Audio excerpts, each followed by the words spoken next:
Mesdames et messieurs, chers frères et sœurs en Christ, à toute l'église de notre Seigneur Jésus-Christ dans le monde entier, que la grâce et la paix vous soient accordées de la part de notre Dieu, Jésus-Christ de Nazareth. Mesdames et messieurs, chers frères et sœurs dans le Seigneur, nous avons commencé un enseignement avec pour thème, on a parlé de la bénédiction. Et nous voulons continuer cet enseignement. Bon, je veux bien arrêter cet enseignement, mais Dieu me donne encore d'autres inspirations. Peut-être qu'on va encore continuer. Voilà. Chers frères et sœurs. Donc, que Dieu vous bénisse. Nous allons directement dans la parole de Dieu. Nous allons prendre notre texte de base dans le livre de Éphésiens. Dans le livre de Éphésiens. Éphésiens 1, à partir du verset 3. Et voilà. Donc, si vous prenez à partir du verset 2, même si vous voulez, Paul, apôtre de Jésus-Christ, par la volonté de Dieu, salue ceux qui sont à Éphèse, qui appartiennent à Dieu, ça veut dire les saints, et qui croient en Jésus-Christ. Que Dieu notre Père, le Seigneur Jésus-Christ, vous accorde la grâce et la paix. Alléluia. Voilà. La grâce de Dieu en Christ. Loué soit Dieu, à partir du verset 3, le Père de notre Seigneur Jésus-Christ, car il nous a comblés des bénédictions de l'Esprit dans le monde céleste, qui toutes sont en Christ, en lui. Voilà. Bien avant de poser le fondement du monde, il nous avait choisis pour que nous soyons saints et sans reproche devant lui. Alléluia. Voilà. Voici notre texte de base. Alléluia. Et ce qui me préoccupe plus, c'est le verset 3 qui nous dit que, alléluia, car il nous a comblés des bénédictions de l'Esprit dans le monde céleste. Donc aujourd'hui, nous voulons parler des bénédictions de l'Esprit. On a parlé de nos bénédictions, de nos droits, tout ce que Dieu a prononcé sur ses enfants. Nous avons dit que Jésus-Christ, il nous a pris, lui-même il a assis, il a traversé après sa résurrection, il a traversé, alléluia, le monde céleste, alléluia, où il est assis, et nous sommes aussi avec lui. On a vu comment s'asseoir dans le monde céleste, alléluia, en lui. Aujourd'hui, nous voulons voir, alléluia, les bénédictions de l'Esprit. Voilà, qui est complètement opposé, contraire aux bénédictions de la terre, aux bénédictions physiques. Alléluia. En Christ, nous avons des bénédictions spirituelles, nous avons des bénédictions de l'Esprit. Alléluia. Donc nous allons voir les bénédictions que nous avons par l'Esprit de Dieu. Voilà. Que Dieu vous bénisse. Mesdames et messieurs, selon ce passage, Dieu le Père, alléluia, est loué comme l'auteur et la source des bénédictions dont jouissent les chrétiens. Alléluia. Celui dont la volonté et la décision ont déterminé pour eux ces bénédictions. C'est-à-dire, le Christ apparaît ici, dans ce passage, comme le médiateur qui nous a acquis ces bénédictions. Et nous recevons ces bénédictions en vertu de notre union avec lui. Voilà. Et la première bénédiction que nous recevons ici, à partir de ce passage, c'est le Saint-Esprit, alléluia, qui est l'une de ces bénédictions. Donc ici, la première bénédiction que nous recevons de Christ, après son sacrifice à la croix, chers frères et sœurs, la première bénédiction que nous recevons de Christ, c'est le Saint-Esprit. Alléluia. Chers frères et sœurs. Et nous sommes dans Éphésiens 1. Alléluia. Éphésiens 1. Nous allons lire. Alléluia.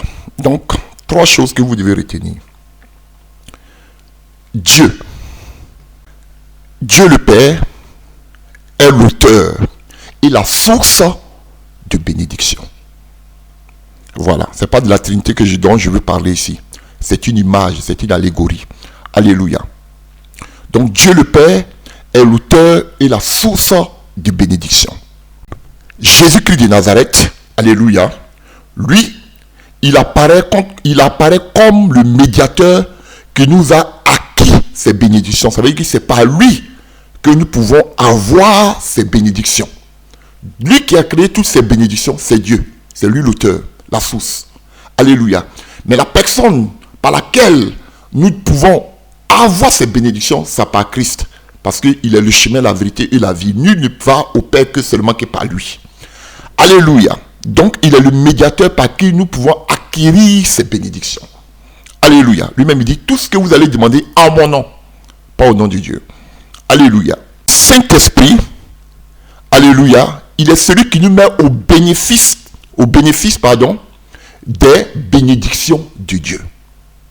Parce que les bénédictions que nous avons, comme Jésus même l'a dit, comme il a dit, alléluia, il est avantageux pour vous que je parte, parce que si je ne vais pas, le Saint-Esprit ne va pas venir. Alléluia. Le Saint-Esprit vous conduira dans toute la vérité. Il ne parlera pas de lui, mais il parlera de moi. Donc le Saint-Esprit nous envoie dans le sein de Jésus. Il nous envoie dans l'intimité avec Jésus. Il nous envoie dans l'unité avec Jésus. Alléluia, chers frères et sœurs. Parce que comme nous venons de voir en Éphésiens 1, verset 3, les bénédictions que nous avons en tant que chrétiens proviennent de l'Esprit. Alléluia. Et nous pouvons voir cela nous sommes toujours dans le même chapitre de Éphésiens 1. Voilà, nous pouvons le voir à partir du verset 13 à 14.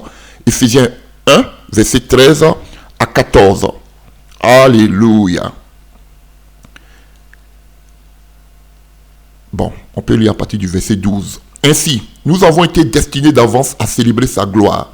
Nous qui, les tout premiers, avons placé notre espérance dans le Messie. Et en Christ, vous aussi, vous avez entendu le message de vérité, cet évangile.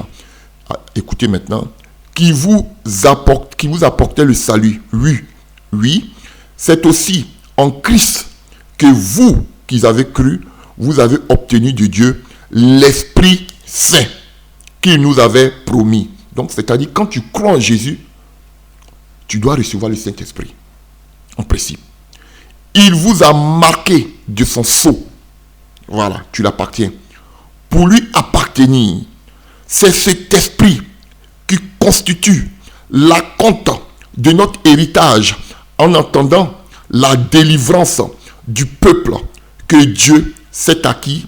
Ainsi, tout aboutit à célébrer sa gloire. Donc ici, on parle de sceau. Alléluia. Alléluia. On dit l'esprit saint qu'il vous a promis et par lequel vous avez été marqué de son sceau. Alléluia. Et on sait que le mot sceau, un cachet, alléluia, était utilisé de façon naturelle dans le domaine, alléluia, du commerce. Alléluia. L'acheteur, quelqu'un qui achetait une marchandise, apposait, alléluia, voilà le sceau. Alléluia, c'est la marchandise qu'il venait d'acquérir et ce sceau indiquait le changement de propriétaire. J'achète une marchandise, à partir d'aujourd'hui, cette marchandise ne t'appartient plus, c'est pour moi. Donc, il a posé son sceau. Donc, c'est comme ça. Nous étions dans le monde, sous la domination des puissances des ténèbres. Maintenant, lorsque Jésus nous rachète, nous l'acceptons par son sang, alléluia, il met son sceau sur nous. Nous n'appartenons plus au monde des ténèbres, nous appartenons au royaume de Dieu. Et son sceau, c'est le Saint-Esprit. Donc si tu n'as pas le Saint-Esprit, comme Paul l'a dit, tu n'appartiens pas à Dieu. Parce que la première bénédiction que nous recevons quand nous sommes en Christ, c'est le Saint-Esprit. Parce que c'est le Saint-Esprit qui met le tampon sur nous, qui met le signe sur nous, que nous appartenons maintenant à Christ. Frère, la différence entre nous et les gens du monde, tout le monde a des Bibles, il y a des religieux. Mais la différence se situe au niveau de l'esprit. Beaucoup sont des religieux, ils n'ont pas la vie de l'esprit. Ils ne comprennent pas les choses de l'esprit. Voici toute la différence. Alléluia. Pour un véritable croyant, sa première bénédiction, à part le sacrifice de Jésus-Christ au poteau de la croix, notre première bénédiction, c'est le Saint-Esprit en nous.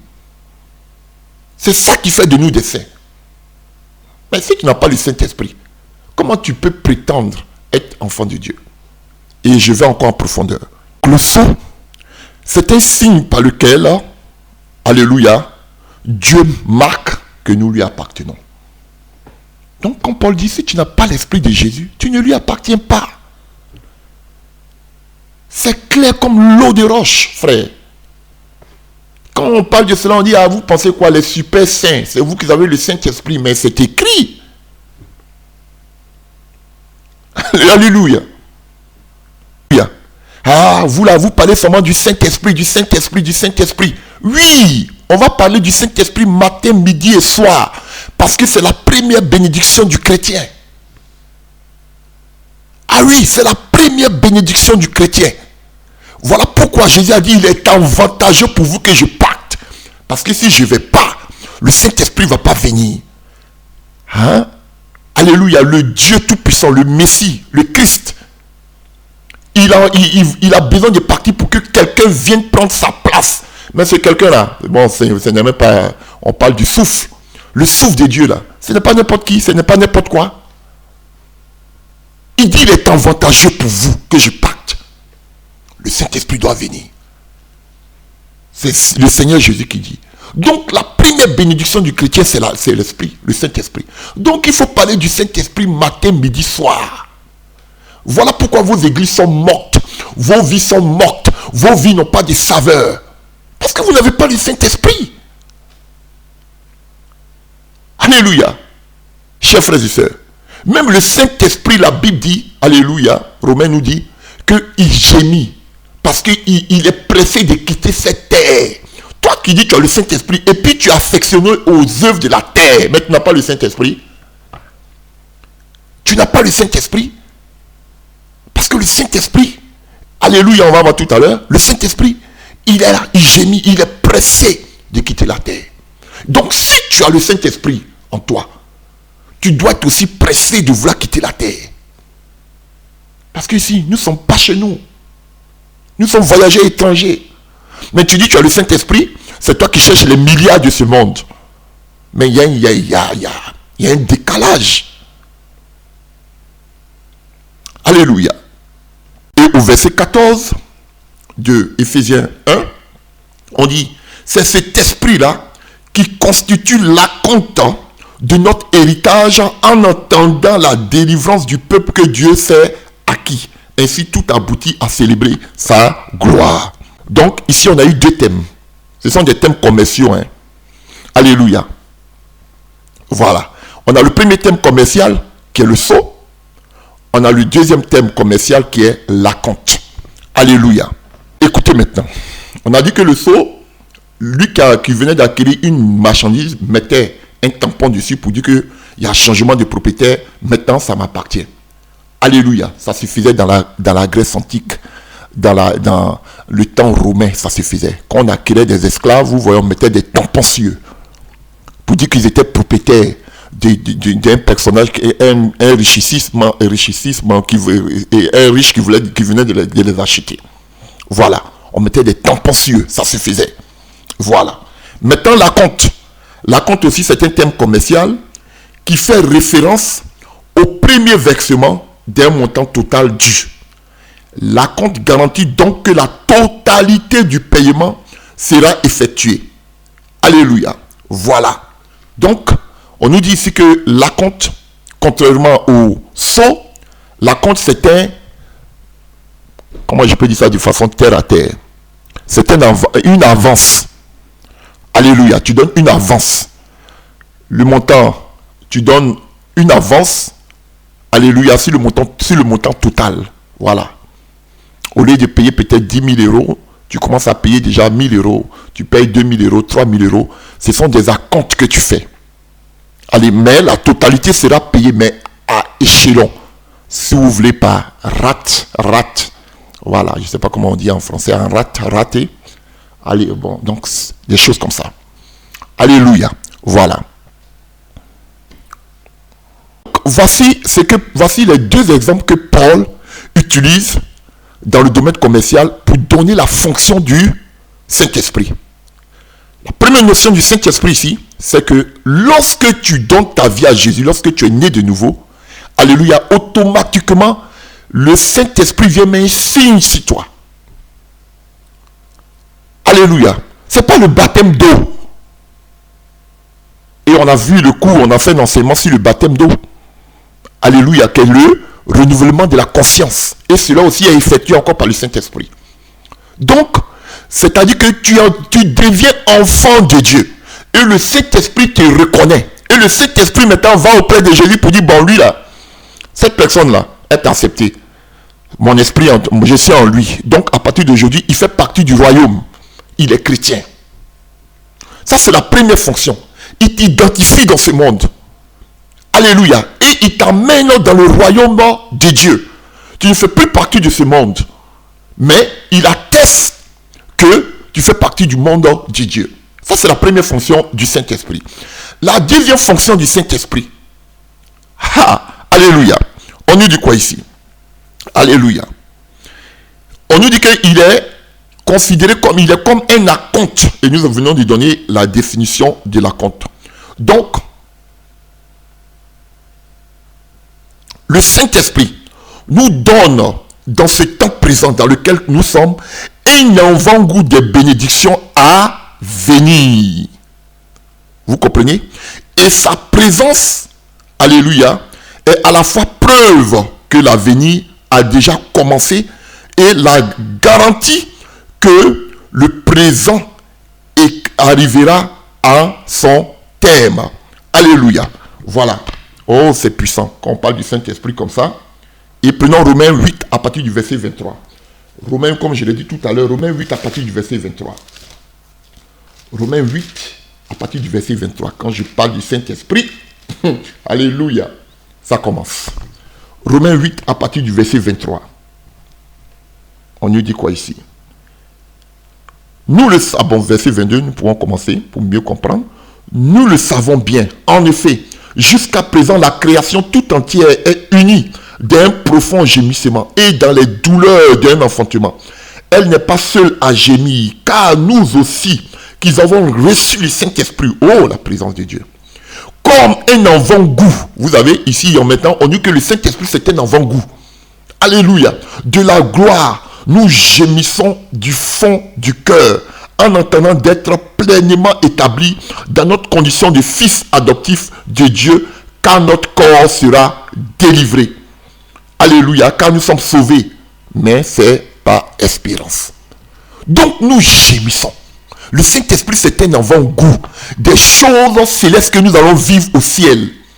Alléluia. Voilà. Et il est dit ici dans Éphésiens 1, verset 14, ainsi tout aboutit à célébrer sa gloire. Nous allons prendre tout le temps à célébrer la gloire de Dieu au ciel. Mais si tu n'aimes pas la présence du Saint-Esprit, si tu n'es pas rempli du Saint-Esprit, mais tu vas faire quoi au ciel? Moi, je te pose la question. Parce qu'on nous dit que le Saint-Esprit, c'est un avant-goût. Il nous prépare à la gloire à venir, des bénédictions à venir. Donc, déjà, quand tu as le Saint-Esprit, que tu as l'avant-goût de ce qui nous attend après, mes frères, tu as les yeux toujours rivés vers là-haut. Tu ne peux pas dire que tu as le Saint-Esprit qui nous donne l'avant-goût des choses à venir, des bénédictions à venir, et tes yeux sont tournés vers les bénédictions terrestres. Ce ne sont pas des bénédictions. Vers la gloire de ce monde. C'est inadmissible. On vous parle seulement du Saint-Esprit comme celui qui donne des révélations. On voit les gens tomber. C'est pas ça. Le Saint-Esprit met son sang sur nous pour dire que nous sommes enfants de Dieu. Et il est l'avant-goût, la compte. Alléluia, le précurseur. Alléluia, il nous prépare dans ce monde présent de ce qu'il dit. Regarde, voici ce que tu vas, voilà, tu vois, ma présence dans ta vie. Tu vois comment tu es heureux, tu es content. Tu vois comment l'amour de Dieu remplit ton cœur. Mais ça, c'est petit. Ce qui arrive de l'autre côté là. de façon terre à terre. Voilà. Chers frères et sœurs, et tu gémis. Parce que tu as, alléluia, tu as les douleurs de l'enfantement comme le Saint-Esprit. Alléluia, tu es pressé. Ton entraille a hanté alléluia, voilà, au niveau de tes entrailles. Chers frères et sœurs, tu bouillonnes. Oh, je suis pressé de repartir à la maison. Vous pensez que toi, tu as le Saint-Esprit et le Saint-Esprit va t'attirer vers les choses de ce monde, mais tu as un problème, tu délies. Alléluia. Alléluia. Et on dit qu'au verset 14 ici, c'est cet esprit qui constitue l'acompte de notre héritage. Notre héritage, chers frères et sœurs. L'héritage du peuple d'Israël, c'était Canaan. N'est-ce pas? Alléluia. Voilà. Mais nous, notre patrimoine, notre héritage au patrimoine, alléluia, c'est le Saint-Esprit qui le fait. Donc tu ne peux pas entrer dans ton patrimoine, dans ton héritage sans le Saint-Esprit. C'est lui qui te prépare à entrer dans ton héritage. Alléluia, oh, alléluia, alléluia, alléluia, alléluia. Vous voyez, Dieu m'ouvre l'esprit. Le peuple d'Israël, avant qu'ils entrent dans la terre promise, qu'est-ce que Dieu leur a dit? Envoyer des espions. Alléluia, pour explorer la terre promise, n'est-ce pas? Oh, alléluia. Alléluia. Envoyer des espions pour explorer la terre promise. Nous, notre espion là, c'est le Saint-Esprit. Parce qu'on n'est pas encore allé au ciel. Il dit aux Israélites, allez-y voir la terre, le lieu où coule le lait et le miel. Allez-y voir comment c'est. Et ils sont venus, ils ont vu. Oh, alléluia. Alléluia. Oh, Dieu me donne des révélations. Alléluia. Vous voyez, ils sont allés. Ils sont venus faire le rapport. Alléluia. À Moïse et à toute l'assemblée. Ils disent, on a allé vraiment, on a vu. Ce que Dieu a dit là, c'est la vérité. C'est un lieu où coule le lait et le miel. Le pays est rempli de bénédictions. Voilà. Mais, on a vu des géants, des fils d'Anak. Alléluia. On dit le peuple a commencé à pleurer. Alléluia. Oh, alléluia. Daniel entrait dans un moment de prière. Alléluia. Il avait besoin que Dieu lui réponde par rapport à une prière. Il était entré en 21 jours de jeûne. L'accomplissement de sa prière arrivait. Et on nous dit que l'ange Gabriel était bloqué au 10e ciel par des entités spirituelles diaboliques. Et il fallait que Daniel prie pour que la délivrance vienne par l'ange Gabriel, par l'ange Michael. Et lui-même il lui dit. Alléluia. Donc, chers frères et sœurs, nous avons des bénédictions spirituelles. Mais dans le spirituel, dans le monde spirituel où nous devons passer pour aller, alléluia, dans notre héritage, il y a des fils d'Anak. Alléluia. Frère, ces mêmes fils d'Anak qui ont bloqué, qu'on appelle l'ange Gabriel, pour ne pas que, comment il s'appelle, Daniel reçoive ses bénédictions. Le monde céleste, nous allons le voir tout à l'heure. Il nous a bénis des bénédictions de l'esprit dans le monde céleste. Et dans le monde céleste, il y a des esprits, il y a des entités. Alléluia. Comme les géants. Il y avait la bénédiction qui était là dans la terre promise à Canaan, mais il y avait des géants. Il fallait qu'ils aillent explorer. Et pour nous, c'est le Saint-Esprit qui explore pour nous. Il est là compte. Il nous montre déjà. Il est, alléluia, notre patrimoine, notre héritage. Mais on sait que pour arriver dans notre héritage, il y aura des combats. Parce qu'on doit passer dans le monde céleste. Ce sont des bénédictions célestes. Alors qu'on sait que dans la sphère céleste, alléluia, chers frères et sœurs, il y a des entités spirituelles qui sont là. Oh, alléluia. Voilà pourquoi nous avons vu dans la dernière prédication que pour s'asseoir dans le monde céleste, il faut que nous ayons la puissance, nous ayons des droits. Nous avons fait l'enseignement dessus. Et c'est le Saint-Esprit comme les espions qui nous montrent déjà un avant-goût des bénédictions à venir qui nous attendent. C'est la même image. Alléluia, chers frères et sœurs. Et on parle de, alléluia, en entendant la délivrance du peuple de Dieu qui s'est acquis. Alléluia. On parle de l'héritage. En entendant la délivrance, c'est-à-dire la délivrance ultime. Comme on peut voir aussi tout à l'heure, en Romains 8, verset 23. Alléluia. Ouh, la présence de Dieu. Quand on parle du Saint-Esprit, hein. Alléluia. Car, verset 23, ok. Elle n'est pas seule à gémir. On parle de l'esprit. Car nous aussi, qui avons reçu l'esprit, comme avant-goût de la gloire, nous gémissons du fond du cœur en entendant d'être pleinement établis dans notre condition de fils adoptifs de Dieu quand notre corps sera délivré. Bon. Alléluia. Oh, merci Jésus. Vous qui ne croyez pas en l'enlèvement, vous qui croyez seulement qu'au millénium, il n'y a pas d'enlèvement. Paul nous parle de cela à 1 Corinthiens 15. Notre corps va revêtir un corps glorieux. Dites-moi, c'est à quel moment notre corps va revêtir un corps glorieux? Nous allons revêtir un corps glorieux. Et c'est ce qu'il dit ici. Alléluia. Quand notre corps sera délivré, on sera délivré de notre corps. Thessaloniciens le dit. Nous allons aller dans les airs. Les morts premièrement vont ressusciter. Et puis ceux qui sont restés sur la terre, nous allons tous monter dans les airs. Vous ne voyez pas ça dans votre Bible? Il faut que notre corps soit délivré. Mais quand on parlait du millénium, alléluia, mais le temps du millénium, Israël va crier comme Zacharie 12 et 14 nous le dit. Alléluia. Il aura encore des vivants sur la terre. Mais dites-moi, à quel moment leur corps sera délivré pour qu'on puisse vivre le millénium? Bande d'hypocrites. Alléluia. Notre délivrance ici, on parle de l'enlèvement. Notre corps sera délivré. Nous allons revêtir un corps glorieux. C'est écrit blanc sur noir dans votre Bible, dans Ephésiens 15 et 1 Corinthiens 15. Vous voyez ça? On va revêtir un corps glorieux. C'est pas sur la terre qu'on va revêtir un corps glorieux. C'est lors de l'enlèvement, lors de l'avènement, lors de la parousia, lors de l'apparition du Seigneur. Bande d'hypocrites. Frère, ces gens-là, ils sont d'un plan machiavélique. Ils vous parlent du millénium et quoi au millénium parce qu'ils sont en train de préparer la venue de l'Antichrist en cherchant à bâtir le troisième temple. Frère, notre corps doit être délivré. C'est pas lors du millénium que notre corps va être délivré. Alléluia. Jésus va descendre pour venir combattre lors de l'Armageddon. À quel moment notre corps sera délivré? À quel moment? Alléluia. Lors de la guerre d'Armageddon, à quel moment notre corps sera délivré? C'est seulement lors de l'avènement, de l'apparition, lors de la parousia, de la venue du Seigneur. C'est en ce moment-là que notre corps, nous allons revêtir un corps glorieux. Les morts en Christ vont premièrement ressusciter. Ceux qui vont rester sur terre vont aussi monter. On va revêtir un corps glorieux, comme nous dit Paul dans 1 Corinthiens 15. On va tous monter. Et au ciel, nous allons passer les noces. Alléluia. Les récompenses. J'ai fait l'enseignement dessus. Alléluia.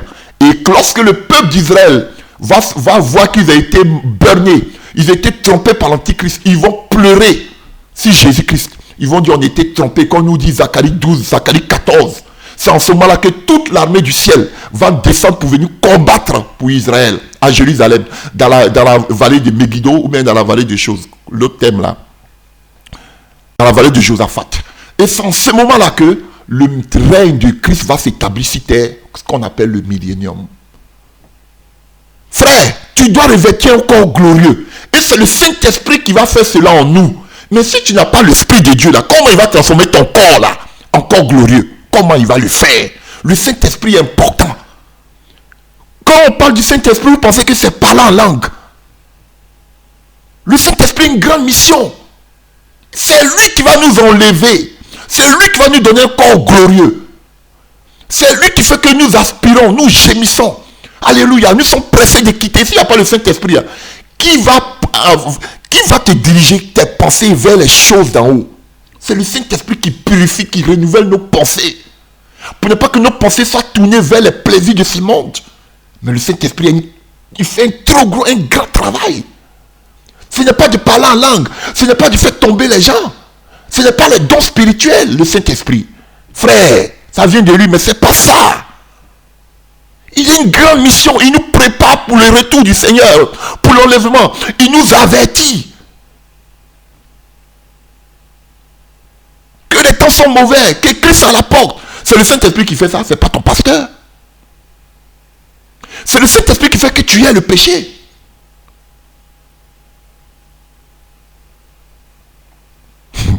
Alléluia. Oh. On nous dit que Jésus-Christ nous a comblé des bénédictions de l'Esprit dans le monde céleste. Frère, il y a tellement de passages pour parler du monde céleste. Avant d'expliquer, lisons les 2 à 3 passages qui parlent du monde céleste. Voilà. Donc, on voit Éphésiens 1 à partir du verset 20. Éphésiens 1 à partir du verset 20.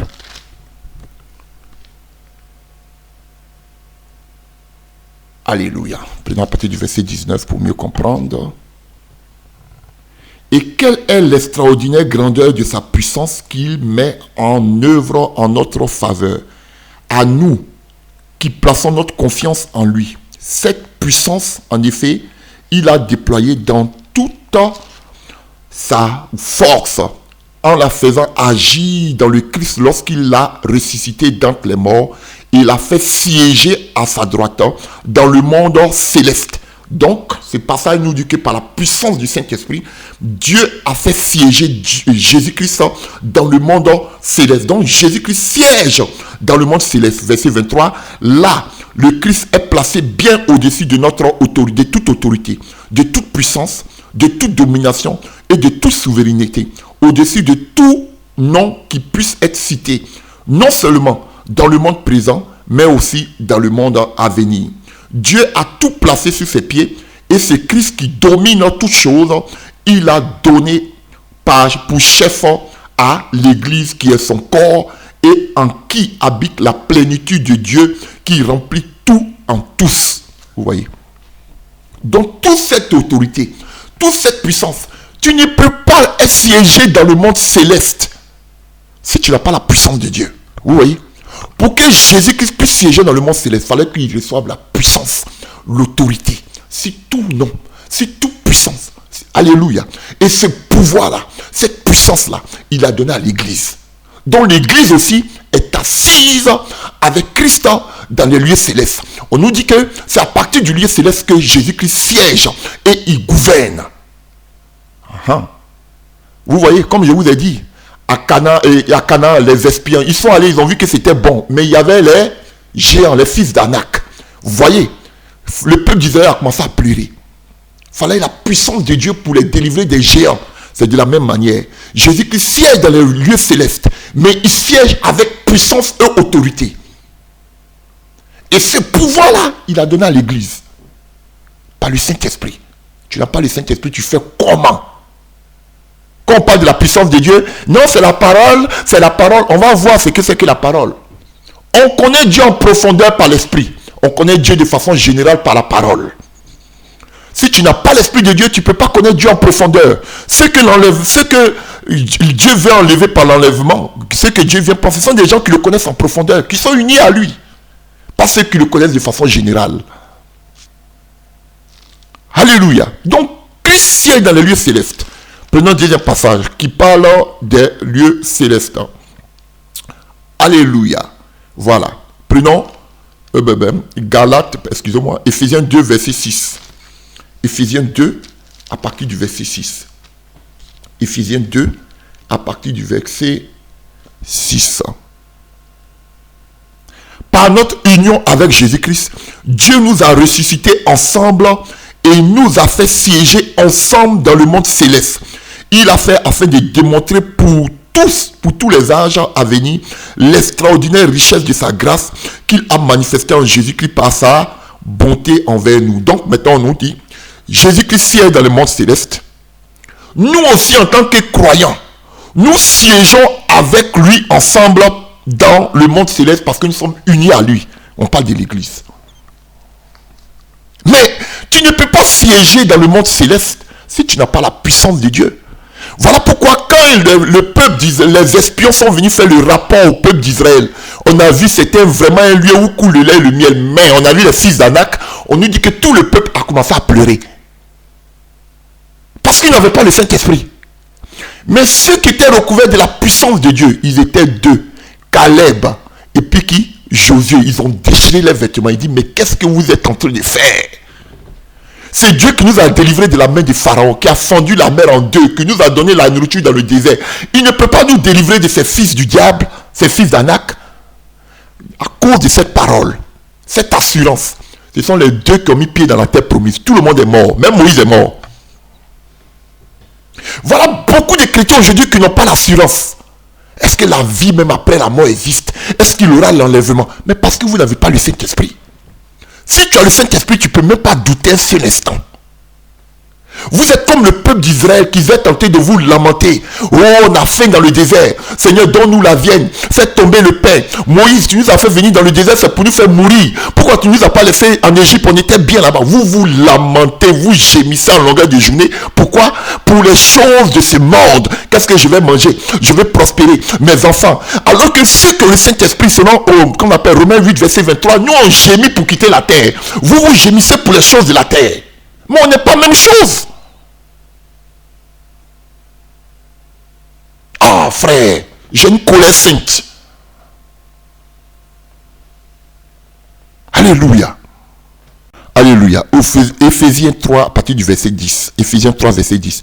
Par cette mise en lumière, les autorités, les puissances dans le monde céleste peuvent connaître par le moyen de l'Église les aspects infiniment variés de sa sagesse. Cela s'accomplit conformément à ce qui a été fixé de toute éternité et qui se réalise dans le Christ Jésus-Christ notre Seigneur. Étant unis à lui par la foi en lui, nous avons la liberté de nous approcher de Dieu avec assurance. Ainsi, je vous demande de ne pas perdre courage en pensant aux détresses que je connais dans mon service pour vous.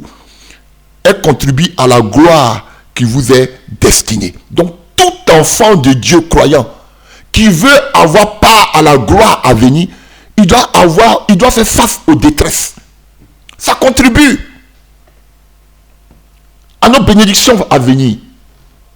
Vous voulez vivre une vie chrétienne, c'est-à-dire qu'une vie chrétienne où il n'y a pas de difficultés, où il n'y a rien, où vous prospérez. Vous n'êtes pas des chrétiens. Le mot chrétien, vous avez dit quoi? On a fait l'enseignement sur les chrétiens. C'est la souffrance. C'est qui souffrent pour Christ. Les douleurs. Donc ici, quand on est en train de citer la nomenclature des esprits mauvais, ça c'est pas la nomenclature des bons esprits, mais on parle de toute la création de Dieu, notamment les créatures spirituelles. Bon, les uns disent qu'on parle des démons, des esprits, oui. D'autres disent qu'on parle des anges. Alléluia. Mais on nous dit que tout cela, par cause de l'Église, frère, l'Église joue un rôle important. On a eu la grâce. Dans les temps jadis, on ne pouvait pas chasser des démons parce qu'ils ne connaissaient pas le nom. Ils ne parlaient pas en langue. Ils n'avaient pas le Saint-Esprit. L'onction venait sur et puis ça se retirait. Nous, on a fait grâce. Alléluia. Donc, vous pouvez voir ça en 1 Corinthiens. On n'a pas le temps. 1 Corinthiens 4, verset 9. 1 Pierre 1 à partir du verset 12. Voilà. Donc, ils apprennent à partir de l'Église la sagesse de Dieu. C'est une grâce. Et quand vous prenez Éphésiens 6, on va venir plus tard même à là, Éphésiens 6 à partir du verset 12, aussi qui nous parle du monde céleste, alléluia. On nous dit de revêtez-vous de l'armure de Dieu afin de pouvoir tenir ferme dans toutes les ruses du diable. Vous voyez, donc on parle du monde des ténèbres. Car nous n'avons pas à lutter contre les êtres de la chair et du sang, mais contre les puissances, contre les autorités, contre les pouvoirs de ce monde des ténèbres. Vous voyez, la même nomenclature, la classification qu'on avait donnée tout à l'heure, on revoit ici et on parle des esprits mauvais qui sont au deuxième ciel, parce qu'il y a 3 ciels. Voici le premier ciel que nous avons. On a le deuxième ciel qui est l'endroit où sont tous ces esprits lorsqu'ils étaient projetés du ciel. Et on a le 3e ciel qui est le royaume des cieux. Donc vous voyez, on nous dit contre les pouvoirs, contre les autorités, contre le pouvoir du monde des ténèbres et contre des esprits du mal dans le monde céleste. Donc dans le monde céleste là, il y a des esprits du mal. Mais comment toi tu vas t'asseoir? Alléluia. Même qu'on appelle, comment il s'appelle, l'ange Gabriel était bloqué par les esprits du mal. Lorsque Dieu l'a envoyé pour donner la réponse à Daniel. Mais comment toi tu vas t'asseoir? On dit que l'église est assise et siège avec Jésus-Christ dans les lieux. Mais si tu n'as pas la puissance, comment tu vas siéger? Voilà pourquoi vous êtes morts. Vos églises sont mortes. Parce que vous n'avez pas l'Esprit de Dieu. Ah oui, mais tu es assis dans les lieux célestes où il y a les esprits de mal. C'est écrit là, blanc sur noir dans Ephésiens 6, verset 12. Vous voyez? Et on nous dit que nous, avec l'église de Christ, nous sommes assis dans le monde céleste. Dans le monde céleste. Alors que là-bas, c'est le monde des ténèbres. Mais comment vous faites? Si vous n'avez pas la puissance de Dieu, si vous n'avez pas le Saint-Esprit, comment vous faites? Alléluia. Voilà pourquoi il dit, contre les esprits du mal dans le monde céleste. C'est pourquoi endosser l'amour de Dieu afin de pouvoir résister dans le mauvais jour et tenir ferme jusqu'au bout après avoir fait tout ce qui est possible. Donc il faut une armure spirituelle pour pouvoir s'asseoir dans le monde céleste. Ce que n'avaient pas les premiers prophètes dans l'Antiquité, dans l'Ancien temps. Ils n'avaient pas tout ça. Mais nous, on a tous cette armure. C'est pas une grâce, ça. Ah, frère. Et c'est dans le monde là. C'est là que nous allons passer pour être enlevés. Donc vous voyez, quand Jésus-Christ va descendre pour venir chercher son épouse, selon les Thessaloniciens, nous allons tous le rejoindre dans le monde céleste. Chers frères et sœurs, toutes ces entités qui sont dans le monde, ces esprits méchants, d'autres même ont été ont été enfermés, comme nous dit Pierre. Alléluia. Chers frères et sœurs, d'autres esprits mauvais ont été enfermés. Alléluia. Mais quand Jésus-Christ va venir prendre l'église, il va descendre du ciel.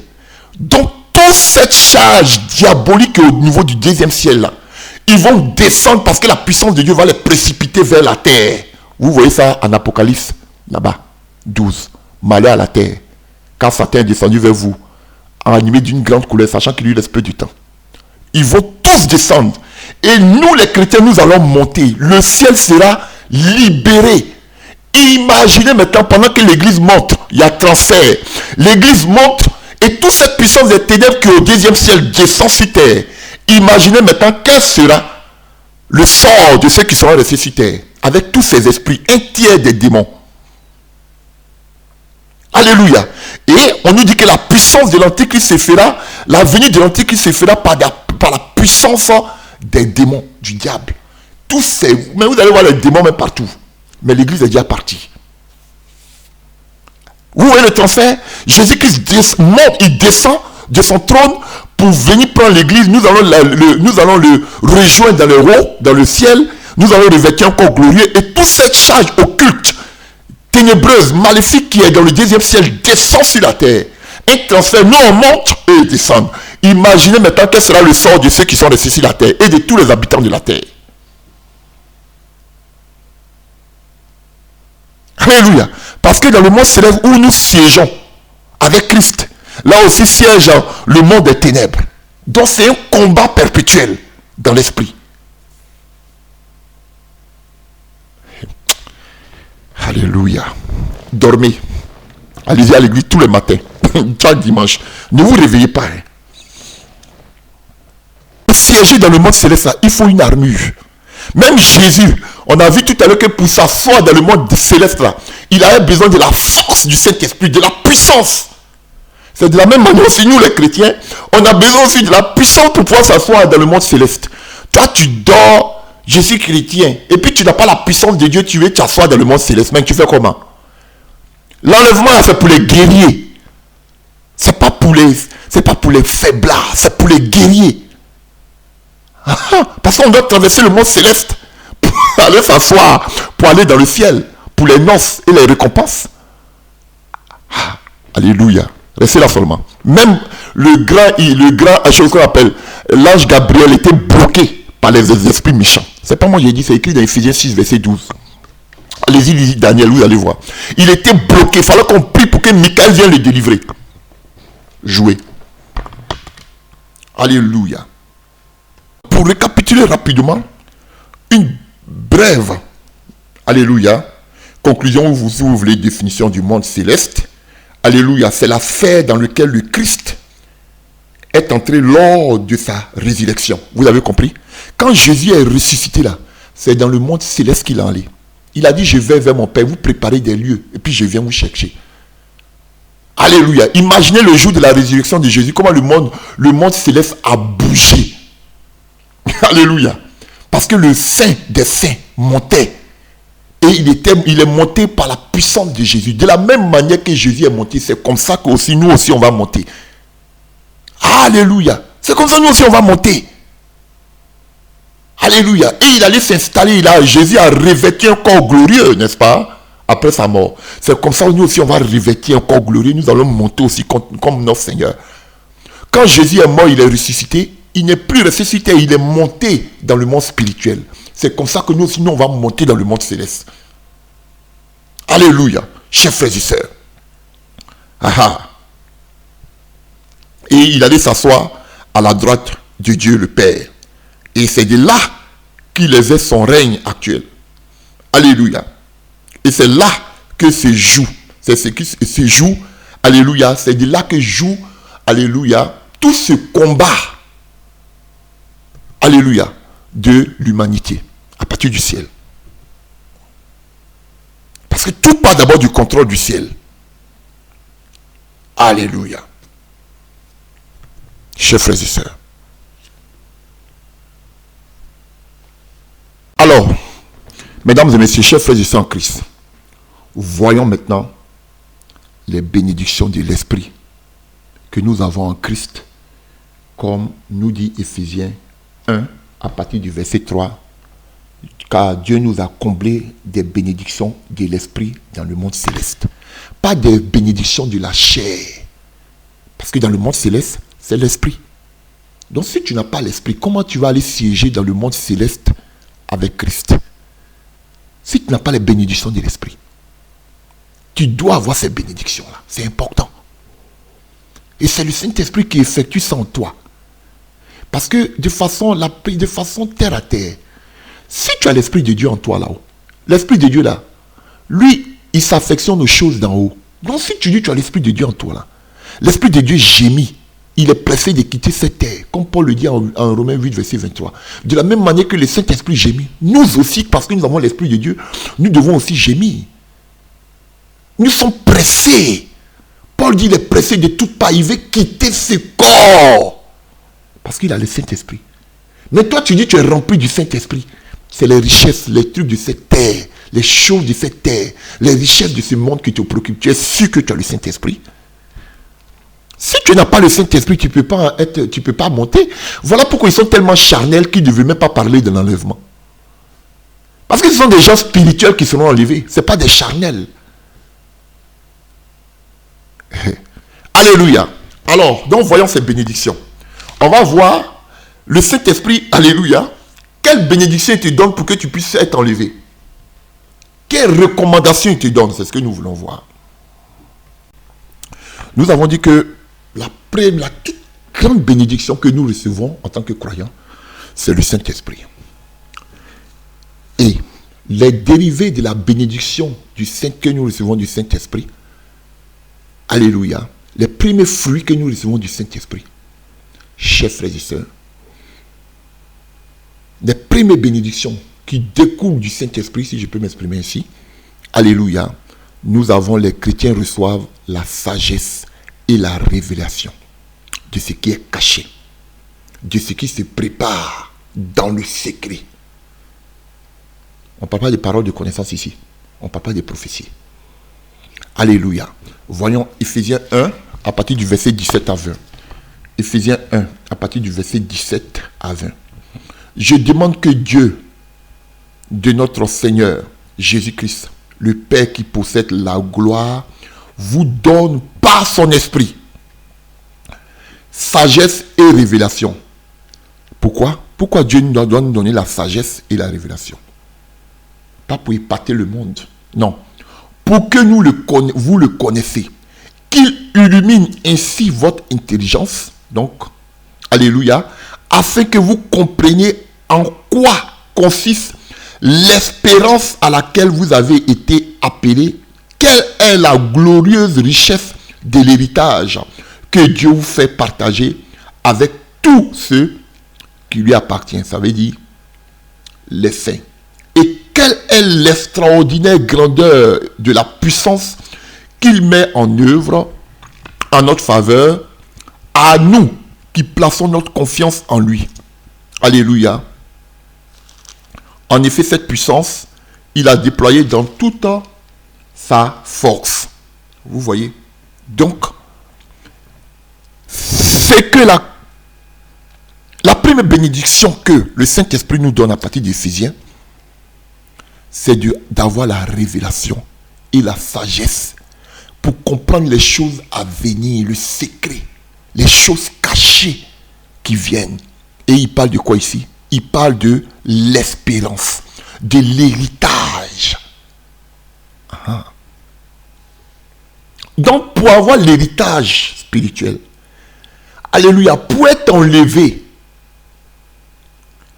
pour parler d'espérance, mais mon ami, il faut avoir le Saint-Esprit pour savoir ces gens. Il y a beaucoup aujourd'hui qui ne croient même pas en l'enlèvement. Ce sont des gens du millénium. Eux, pour eux, c'est le millénium. Il n'y a pas d'enlèvement, ce sont des histoires. La preuve, les théologiens, on a fait l'école théologique, ils vous disent en théologie que Jésus-Christ n'a pas été enlevé, il n'est pas monté au ciel. Il était dérobé dans les nuages. C'est ce qu'ils vous enseignent en théologie. Donc, ils ne croient pas en l'enlèvement. Ils ne croient même pas déjà à la montée de Jésus. Ce n'est pas l'enlèvement qu'ils vont croire, mais ils sont remplis de diplômes théologiques. Alléluia. Mais ils n'ont pas la révélation. Ils n'ont pas l'esprit de révélation. Leur pensée, leur intelligence n'est pas illuminée par le Saint-Esprit. Ils sont charnels. Voilà pourquoi ils ont coupé court. Non, on croit au millénium. Partez au ciel, revenez, tout va se passer si tu es ici, le millénium. Donc nous, on est là dans le millénium. Nous, on n'est pas là dans l'enlèvement. Alléluia. Mais c'est qu'ils ignorent. C'est qu'ils ignorent. Ils ignorent que, juste après l'enlèvement de l'Église, vous voyez, comme je vous l'ai dit, quand il y aura un échange entre ceux qui montent, qui sont les chrétiens, et ceux qui descendent, qui est la puissance des ténèbres, la puissance des ténèbres contenue dans la sphère spirituelle qui va descendre sur terre. Donc, juste après l'enlèvement, qu'est-ce qui va se produire? La grande tribulation. Donc, vous qui parlez des milléniums là, vous qui, en guillemets, vous dites vous êtes chrétien, qui attendez le millénium, si vous n'êtes pas mort, que l'église a enlevé, il y aura la grande tribulation avec l'antichrist. Vous ne savez pas? Voilà pourquoi il s'évertue à dire que on a été de vivre, quand ils voient des petites images, quand ils voient des petits événements à la télévision, ils disent que on a été de vivre la grande tribulation. Chers frères et sœurs, lors de la grande tribulation, il y aura l'antichrist, il y aura le faux prophète. Qui est l'antichrist, moi j'ai dit l'antichrist c'est le faux prophète. Il y aura, selon Apocalypse 13, il y a le premier gouverneur mondial, la première bête, et là il y a la deuxième bête. Donc les deux bêtes seront là lors de la grande tribulation. Dites-moi, si vous dites qu'on a été de vivre la grande tribulation, où sont les deux bêtes dont nous parle Apocalypse 13? Venez me montrer. C'est pourquoi ils sont en train de dire, peut-être c'est Macron, peut-être c'est Trump, peut-être c'est qu'on appelle c'est le pape. Le pape, vous voyez, ils sont en train de délirer. Dites-moi, où sont les deux bêtes dont nous parle Apocalypse 13? Parce que lors de la grande tribulation, c'est ceux qui ne voudront pas adorer la première bête. Alléluia. Et cette notion a été donnée par la deuxième bête. Que ceux qui ne se mettront pas à genoux, qui ne vont pas se prosterner devant la première bête seront mis à mort. Toutes ces personnes-là. Maintenant, où est la première bête? Où est la deuxième bête? Vous dites qu'on a été de vivre la grande tribulation. Vous voyez comment vos paroles ne sont pas cohérentes. Alléluia. Si tu n'es pas enlevé, frère, automatiquement, ce sera la grande tribulation. Et les démons là même vont descendre. Il y a certains démons qui sont restés encore dans la sphère. Et à cause de la prière des chrétiens, le Saint-Esprit qui est encore cité, ça les bloque. Parce que l'avènement de l'antichrist se fera par la puissance des ténèbres. Mais à la prière, voilà pourquoi l'église joue un rôle majeur. Parce que nous sommes assis dans les lieux, dans les sphères spirituelles. Par le nom de Jésus, c'est une bombe. Les mystiques n'aiment pas la prière, ils n'aiment pas le nom de Jésus. C'est une bombe. Donc quand l'église est partie là, Le Saint-Esprit, parce qu'il ne suffit pas de dire au nom de Jésus. Parce que c'est la puissance qui accompagne le nom de Jésus. Et qu'est-ce qui amène cette puissance? C'est le Saint-Esprit. Mais le jour de l'enlèvement, le Saint-Esprit est parti. Avec l'Église. Au nom de Jésus n'aura aucun pouvoir. Aucune puissance. Ça ne sert à rien. C'est comme beaucoup qui sont aujourd'hui en enfer, qui regrettent, qui ont connu le nom de Jésus, qui ont rétrogradé. En enfer, ils peuvent dire le nom de Jésus, mais ça n'a aucun pouvoir. C'est pareil. Donc ici, chers frères et sœurs, la première mention que nous avons, c'est que le Saint-Esprit nous donne la révélation par rapport à l'espérance, par rapport à notre héritage à venir. Préparez-vous, les temps sont mauvais. Christ est à la porte. Voilà pourquoi l'enlèvement ne va pas surprendre un véritable chrétien rempli du Saint-Esprit. Non, parce qu'avec l'Esprit de Dieu, il peut lire les événements. Alléluia.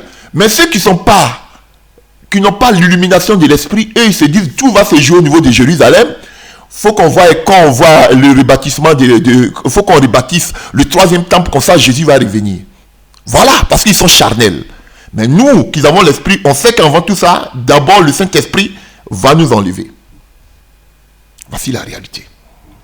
Et la révélation que le Saint-Esprit nous donne ici, alléluia, ça concerne une relation, une connaissance plus approfondie de Dieu. Alléluia. Et de ce que Dieu est en train de faire. Et non une connaissance générale. Beaucoup ont la connaissance générale. On lit la parole de Dieu, on va dans des écoles théologiques, on étudie, on essaie d'étudier Dieu. Ça, c'est la connaissance générale. Mais la connaissance approfondie, ça s'est fait par l'Esprit de Dieu, par la révélation, par la connaissance de l'Esprit de Dieu. Alléluia.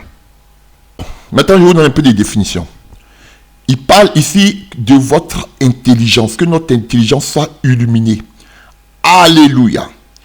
Alléluia. Chers frères et sœurs, littéralement, quand on parle de l'intelligence ici, on parle des yeux de notre cœur. Et on sait que le cœur ici est le centre de la réflexion et de la volonté. Alléluia. Donc, notre intelligence en tant que croyant a besoin, chers frères et sœurs, d'être renouvelée, réorientée, restructurée par le Saint-Esprit. Et si vous voulez, on voit ça en Romains 12, verset 2. Vous avez vu, vous connaissez ce passage tous. Alléluia.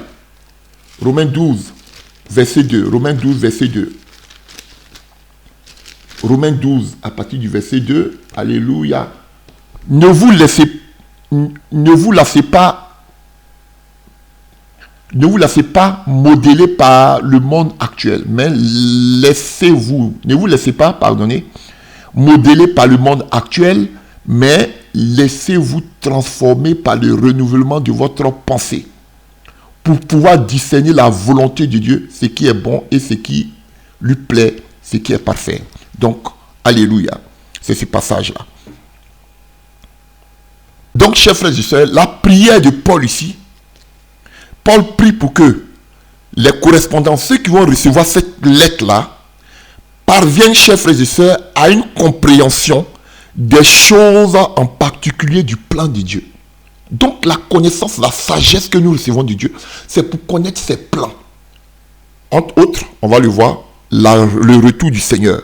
Pour qu'il voit avec les yeux de Dieu, qui est le centre névralgique, alléluia, de la vie chrétienne, dont dépend notre spiritualité et conduite digne de Dieu, qui est la pensée. Alléluia. On parle de l'espérance ici. Le thème qui désigne ici au moins le fait d'espérer que le contenu de ce qu'on espère est ce qui sera révélé lors du retour de Christ. Alléluia. Chers frères et sœurs, on a vu au verset 14, la compte de notre héritage, en attendant la délivrance de notre corps. Alléluia. Vous pouvez voir cela en Colossiens 1, verset 5. Il y a tellement de choses, on ne peut pas tout lire. Alléluia. Colossiens 1, à partir du verset 5. On peut lire ça rapidement. Alléluia. Colossiens 1, à partir du verset 5. Car, à partir du verset 5, je suis au verset 6. Excusez-moi, tout est signé. En effet, nous avons entendu parler de votre foi dans le Christ Jésus et de votre amour pour tous ceux qui appartiennent à Dieu, tous les saints. Cette foi et cet amour se fondent sur ce qui fait votre espérance et que Dieu vous réserve dans les cieux. Cette espérance, vous l'avez connue par la prédication de la vérité. Donc, frère, cette espérance se trouve dans les ciels, dans les cieux, dans le monde céleste. Voilà, chers frères et sœurs. Donc, la connaissance que Dieu nous donne, le Saint-Esprit nous donne, c'est pour nous préparer, comme nous avons vu en Romains 8, verset 23. Il nous prépare, il nous donne la révélation. Voilà pourquoi quelqu'un qui est rempli du Saint-Esprit ne peut pas être étonné du retour du Seigneur. Parce qu'il a la révélation. L'Esprit de Dieu le prépare. Alléluia, chers frères et sœurs. Voilà, donc vous pouvez lire aussi Hébreux 6, verset 19, 1 Pierre 1 à partir du verset 4. Alléluia, voilà. Alléluia. Donc ça fait, on a peu de temps, on va continuer, on va avancer. Alléluia, voilà. Donc on sait que c'est Jésus-Christ lui-même qui est la sagesse et la révélation. Alléluia. On voit cela en Éphésiens 1 à partir du verset 8. Alléluia. Dieu a ainsi manifesté sa grâce dans toute sa richesse. Il a répandu sur nous avec surabondance en nous donnant pleine sagesse et pleine intelligence pour que nous connaissions le secret de son plan. Ce plan qu'il a fixé d'avance dans sa bonté en Christ. Alléluia. Pour conduire les temps vers l'accomplissement selon son plan. Donc le plan de Dieu, alléluia, c'est le temps de l'accomplissement. Alléluia. Et c'est par l'Esprit de Dieu seulement que tu peux le savoir. Alléluia. Et si vous voulez voir aussi, on peut voir Isaïe 11, verset 1. Un rameau poussera sur le tronc d'Isaïe. Un rejeton naîtra de ses racines et portera du fruit. L'Esprit de l'Éternel reposera sur lui. Alléluia. Et cet esprit lui donnera le discernement, la sagesse, le conseil et la force. Il lui fera connaître l'Éternel et s'attachera à lui. Son plaisir sera d'obéir à l'Éternel. Voilà. Donc on parle de Christ ici. Alléluia. Voilà. Donc on revient à notre passage. Alléluia, de base.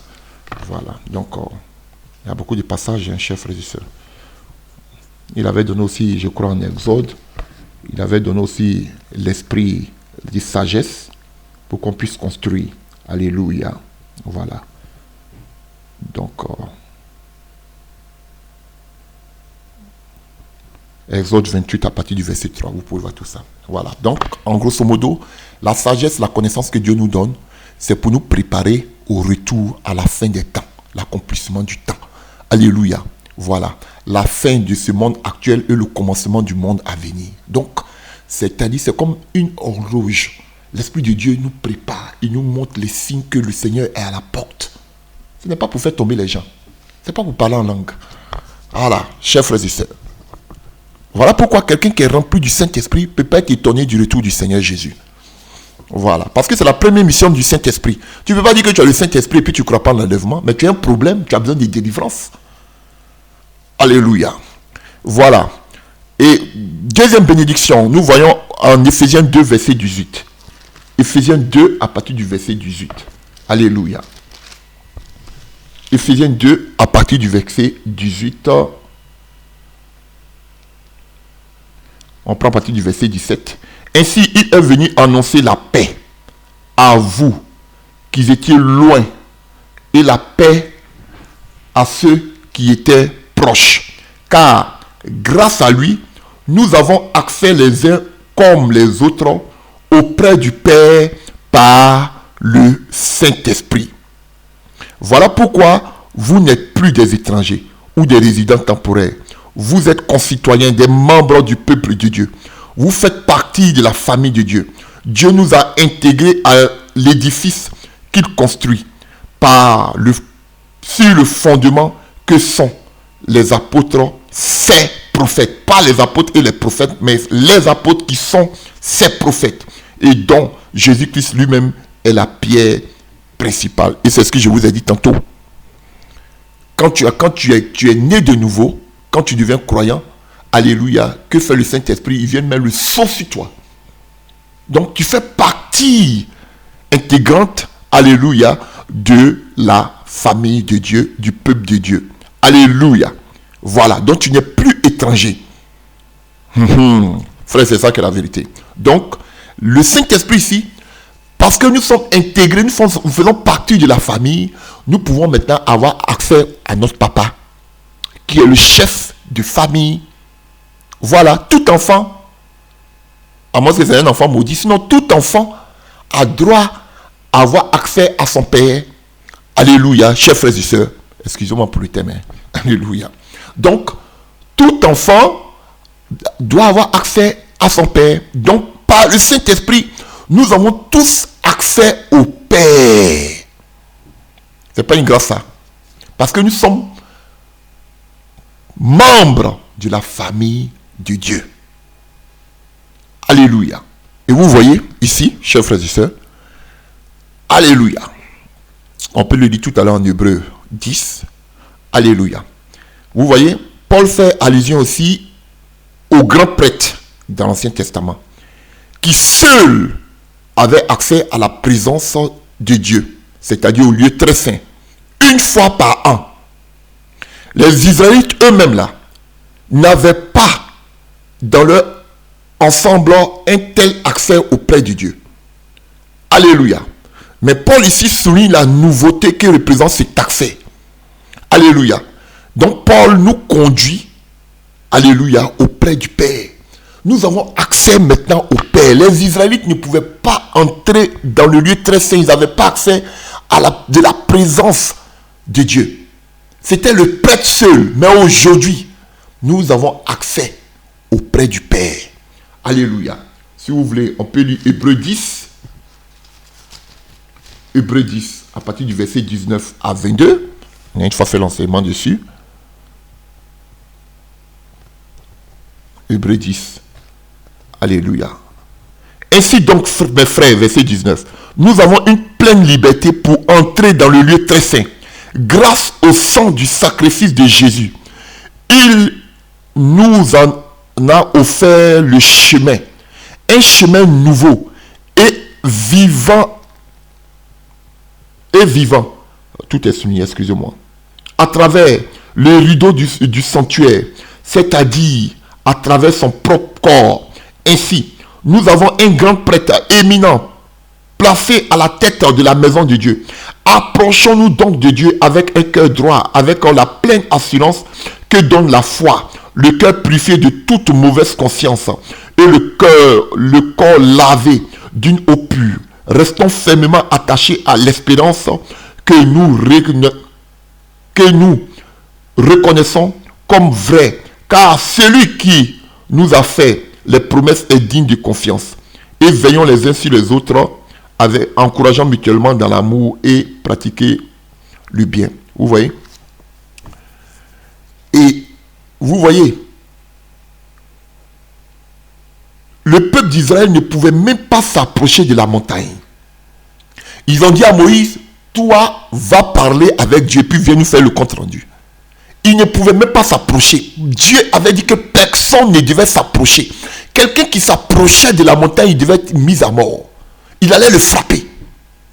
On avait le tonnerre, les tremblements de terre, tout. Les sons. Personne ne pouvait s'approcher. Le peuple tremblait quand Dieu descendait sur la montagne.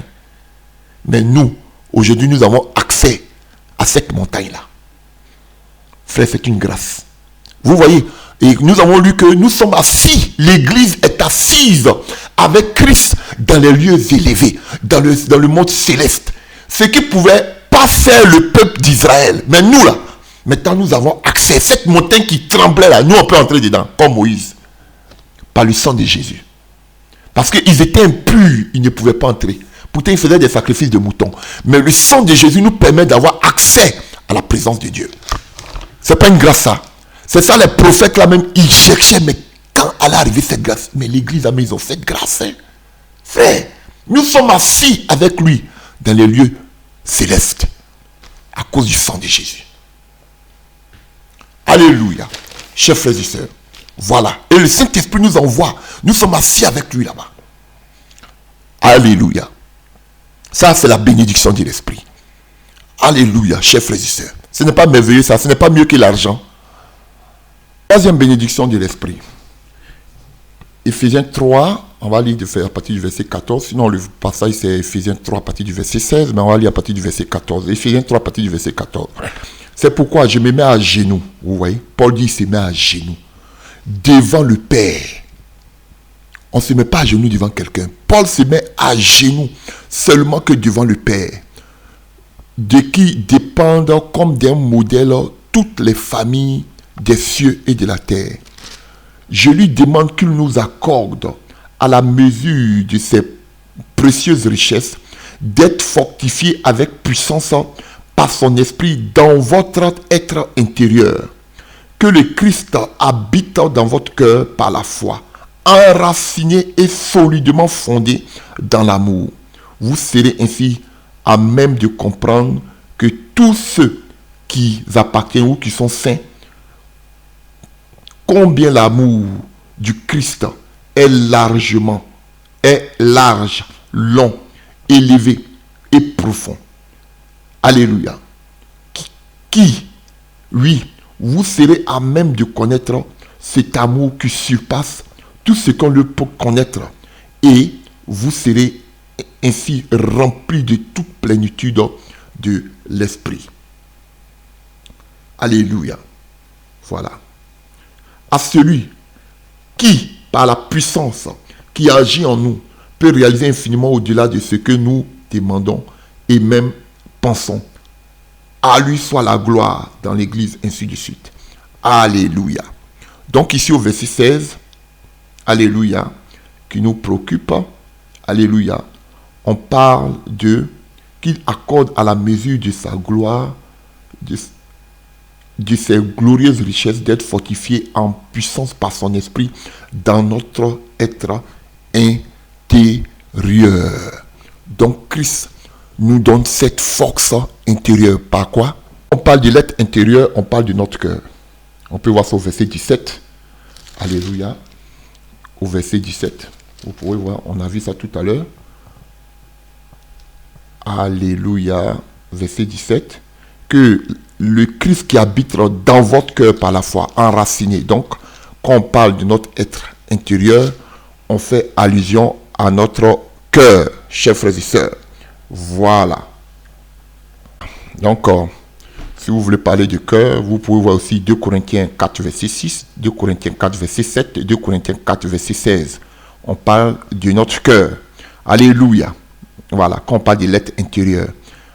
Alléluia. Donc ici, Paul nous encourage, il nous exhorte, alléluia, que nous devons développer encore plus notre confiance et notre amour à l'égard de Dieu. Et alléluia. Et cet amour-là, alléluia, ça ne se fait pas de façon physique, ça se fait par l'Esprit de Dieu. Alléluia. Donc, chers frères et sœurs, donc, par l'amour de Dieu, nous avons une sorte de fusion spirituelle avec, alléluia, une communion avec le Seigneur. Voilà, chers frères et sœurs. Voilà, versets 18 et 19 de ce passage. Vous serez ainsi à même de comprendre avec tout ce qui appartient à Dieu combien l'amour de Christ est large, est long, est élevé et profond. Donc, ça veut dire que quand tu as l'Esprit de Dieu, tu aimes Dieu à la folie. On te parle de la largeur, de la longueur, de la hauteur, de l'amour que tu dois avoir pour le Seigneur. Et ce sont ces genres de personnes-là que Dieu vient enlever. Des personnes qui ont la révélation de Christ. Des personnes qui ont accès au Christ. Des personnes qui ont l'amour approfondi pour Christ. Des gens qui connaissent Dieu en profondeur. On te parle ici d'une intimité profonde. C'est ceux-là. Alléluia. Ceux qui ont cette bénédiction de l'Esprit, ce sont ceux-là que Dieu va venir enlever. Alléluia. Nous allons continuer. Voilà, vous avez déjà compris. Donc, on ne va pas s'éterniser. Alléluia. Prenons maintenant...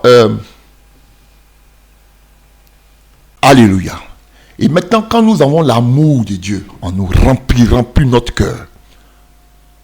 Chers frères et sœurs, nous devenons maintenant le lieu de sa présence. Nous sommes des saints.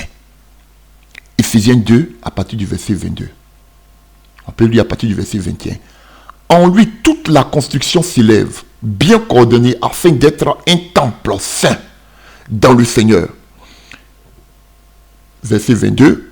Et unis au Christ, vous avez été intégrés ensemble à cette construction pour former une demeure où Dieu habite par l'Esprit. Notre corps est le temple du Saint-Esprit. Mais si ton corps est le temple du Saint-Esprit, le jour de l'enlèvement, mais il vient prendre son temps pour partir. Nous sommes des pierres vivantes. Parce que déjà, son esprit en toi.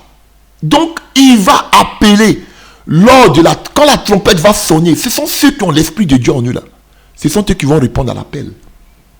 Mais si tu n'as pas l'esprit de Dieu, si ton temple n'est pas, et ton corps n'est pas le temple du Saint-Esprit, mais comment tu vas répondre lorsque la trompette va sonner? Alléluia. On n'est pas le temple de Dieu pour une certaine circonstance, ou bien qu'on va dimanche à l'église, mais constamment. Un lieu saint, où Dieu habite constamment.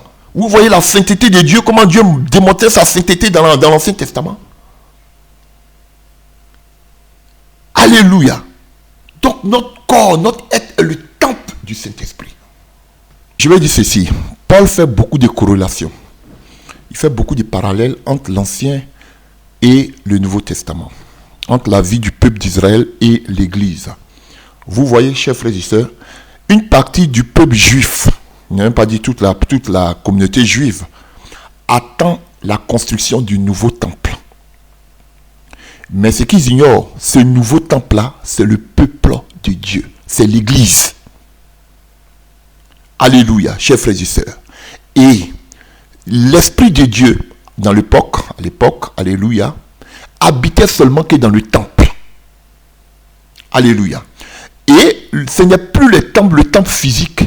C'est nous, les croyants, qui sommes le temple de Dieu. Et c'est en nous qu'habite l'Esprit de Dieu. Ce n'est pas, ils cherchent à rebâtir un temple. Alléluia. Après, ils vont aller mettre, je ne sais pas, tout, qu'on appelle le coffre, tout et autres.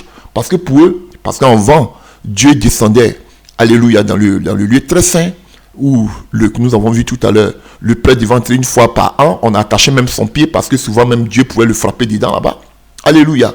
Mais ils attendent un nouveau temple. Ce temple-là, c'est nous, c'est l'Église. Et de la même manière que la présence de Dieu était dans le lieu très saint, notre corps devient le lieu très saint. L'Esprit de Dieu n'habite plus dans un temple, mais il habite maintenant en nous. Vous voyez, donc quand vous dites que l'Esprit de Dieu est dans vos bâtiments, vous rejoignez les Israélites. Pour eux, la présence de Dieu se trouvait seulement que dans le temple. Et vous, aujourd'hui, vous dites que vous êtes des chrétiens, vous êtes des croyants, vous dites que la présence de Dieu se trouve dans un temple, dans une bâtisse, dans un méga church. C'est archi faux. Donc vous rejoignez la culture juive. Comme ça se faisait dans l'Ancien Testament. La présence de Dieu ne se trouve pas dans un bâtiment, dans une bâtisse. La présence de Dieu se trouve en nous. Autrement dit, allez-y judaïser. Parce que pour eux, le Saint-Esprit, la présence de Dieu se localisait seulement que dans le temple. Mais en Christ, ce n'est plus d'un temple, mais l'Esprit de Dieu, même Jésus a dit à la femme samaritaine, ce n'est plus un lieu qu'il faut adorer Dieu. L'Esprit de Dieu, on l'adore en esprit et en vérité. Alléluia, en esprit. Parce que Christ en nous, nous sommes son temple, nous sommes des pierres vivantes. Et ce n'est pas des pierres mortes que Jésus-Christ vient enlever, il vient enlever des pierres vivantes. Chers frères et sœurs, à partir d'aujourd'hui, ne faites plus cette erreur. L'Esprit de Dieu n'est pas dans un temple. L'Esprit de Dieu est en nous. La puissance, la présence de Dieu était dans le temple des Israélites. Alléluia. Ça, c'était l'ombre. Maintenant, nous, on est dans la réalité. L'Esprit de Dieu, maintenant, n'est plus d'un temple, il est en nous. Mais pourquoi vous dites que vous êtes en Christ et encore vous pensez que l'Esprit de Dieu est encore dans les temples? Autrement dit, retournez encore dans l'Ancien Testament. Dans la loi. Alléluia, chers frères et sœurs. Donc notre vie, alléluia, la présence de Dieu est en nous. C'est ces gens-là que Dieu veut enlever. Alléluia. On a vu ça aussi tout à l'heure en Éphésiens 3, versets 16 à 17. Alléluia. Nous continuons. Voilà. Ça, c'est la 4e bénédiction. Nous avons encore une autre bénédiction. Alléluia. Éphésiens 4. Versets 3 à 4. Alléluia. Éphésiens 4, versets 3 à 4. On dit à partir du verset 2.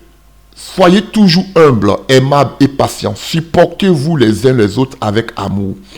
Efforcez-vous de conserver l'unité que donne l'Esprit dans la paix qui vous lie les uns aux autres. Il y a un seul corps, il y a un seul esprit. De même, Dieu vous a appelé à une seule espérance lorsqu'il vous a fait venir à lui. Il y a un seul Seigneur, ainsi de suite. Alléluia. Ici, on parle de l'unité d'esprit. Et tout ça, c'est le Saint-Esprit qui crée cela en nous. Ce n'est pas ta force. Voici une bénédiction qui est très importante pour l'Église. Alléluia. Tout à l'heure, on a vu que nous étions le temple de l'Esprit de Dieu. Et que nous étions des pierres vivantes qui faisaient partie de l'édifice de Dieu. N'est-ce pas? Mais ici, Paul ne nous parle plus de construire. Il nous dit de conserver. Il ne nous dit pas de construire l'édifice de Christ. Mais il nous dit de conserver l'unité. Ici, il parle de l'Église. Alléluia. Mais pourquoi il parle d'unité? Parce qu'il y avait des choses qui amenaient des discordes dans l'Église. Nous devons être un. Mais comment être un? Il ne parle pas ici de l'amour, hein? Il parle dans la paix. Mais comment être un? De quoi parle-t-il ici? Il y avait des discordes dans l'Église. Il dit qu'on doit conserver cette unité. Paul fait allusion ici à la doctrine. Conserver la doctrine parce qu'il y avait du désordre dû aux mauvaises doctrines qui gangrénaient l'Église.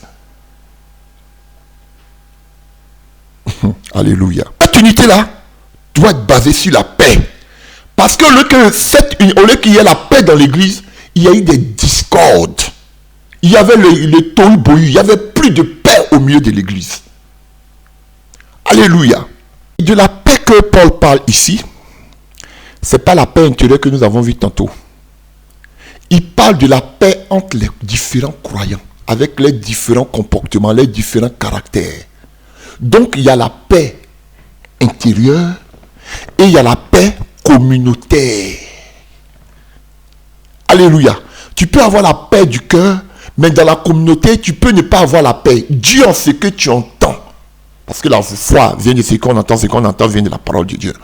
Et ici, quel était le problème? Pour voir le contexte historique, alléluia, vous pouvez le voir dans Éphésiens 2, à partir du verset Éphésiens 2, à partir du verset 11 à 22. Il y avait des Juifs qui étaient entrés dans l'église et qui disaient que les chrétiens devaient être circoncis. Alléluia. Ils avaient amené plein de fausses doctrines, ces Juifs. Paul, ça a créé un remue-ménage. Paul voulait qu'il y ait la paix. Mais ce n'est plus la paix du cœur, mais la paix dans l'assemblée. Dieu, alléluia, qui devait être basée sur la doctrine des apôtres. Mais les gens ont envoyé d'autres doctrines diaboliques dans l'église. Donc ça troublait la paix de l'église. Alléluia. Voilà. Donc vous pouvez voir ça aussi en Colossiens 3, verset 15. On ne parlait pas de la paix du cœur, mais on parlait de la paix qui était dans la communauté, qui était menacée à cause des mauvaises doctrines qui étaient entrées. Cette discorde-là était due aux mauvais enseignements qui sont entrés. Et Paul, ici, il dit quoi? Il ne dit pas de bâtir, il dit de conserver. Parce qu'il y avait un fondement déjà qui avait été mis par les apôtres. Conservez cette unité. Conservez l'enseignement de base que vous avez reçu. Conservez la doctrine originelle. Parce que des fausses doctrines, des faux enseignements, alléluia, sont entrés. Alléluia. Et il voulait qu'il conserve l'enseignement. Qu'il dit de conserver, il parlait de l'enseignement. Alors que quand on parle de l'église, alléluia, de façon spirituelle, il parlait de construire. Mais ici, il parle de conserver. Conserver l'enseignement des apôtres. Le véritable enseignement. Alléluia. Voilà, on peut lire si vous voulez au verset 11 à 15. Verset 11 de Éphésiens 4. C'est lui qui a fait don de certains comme les apôtres, d'autres comme les prophètes, d'autres comme les évangélistes, ou d'autres encore comme pasteurs et enseignants. Il a fait don de ces hommes pour que ceux qui appartiennent à Dieu soient rendus après, âpres et accompli leur service en vue de la construction du corps de Christ. Ainsi, vous voyez, il parle de construction du corps de Christ. Mais ici, il parle de conserver. Ainsi, nous parviendrons tous ensemble à l'unité, vous voyez, dans la foi, dans la connaissance du Fils de Dieu, à l'état d'adulte, à un stade où se manifeste toute plénitude qui nous vient de Christ. De cette manière, nous ne serons plus des petits enfants ballottés comme des barques par des vagues et emportés ça et là par le vent de toutes sortes d'enseignements, à la merci d'hommes habiles et à entraîner les autres dans l'erreur.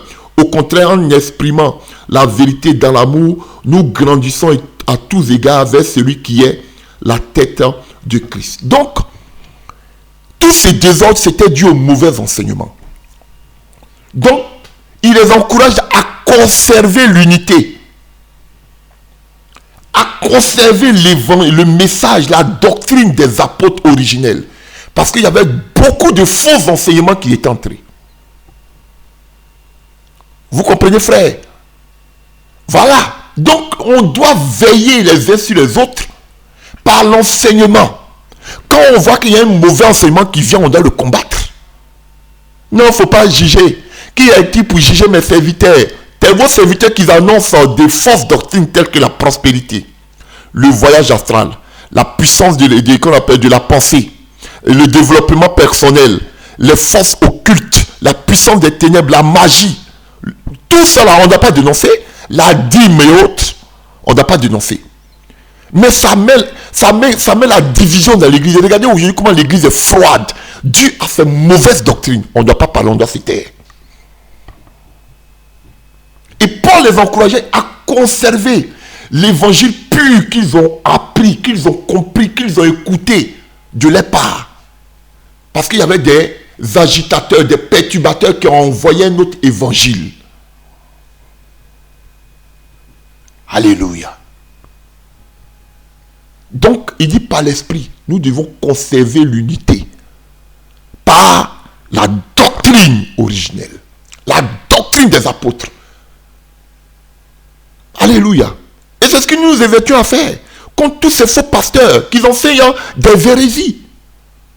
Si tu as l'esprit de Dieu en toi, tu as cette capacité de dénoncer le faux.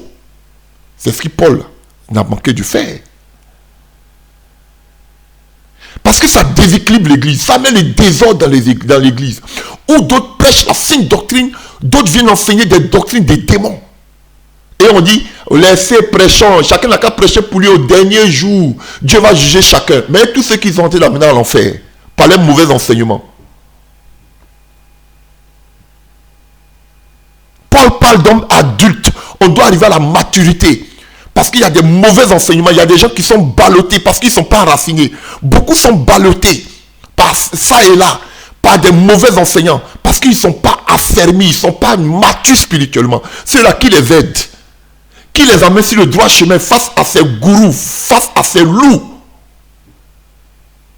Non, laissez, c'est Dieu qui est juge. Mais vous avez besoin de délivrance.